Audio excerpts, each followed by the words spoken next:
বন্ধুরা, দেখো আজকে আমি রাত্রে ভাত রান্না করি নাই, দুপুরেও রান্না করি নাই, শরীর অনেক খারাপ, তাই আজকে আমি রান্না করি নাই। দেখো আমি কি খাই রাত্রে, মুড়ি মুড়ি খাচ্ছি, আর ওই যে নই বানাইছি বাদামের, আমি এটা খাবো।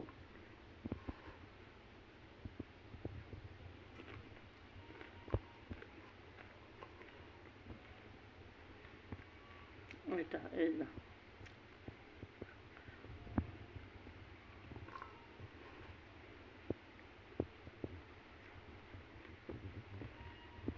আমি এটাই রাত্রে তো এটাই খাবো, সকালে রান্না করব।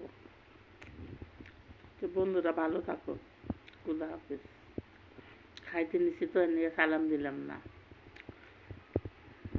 খুদা হাফেজ।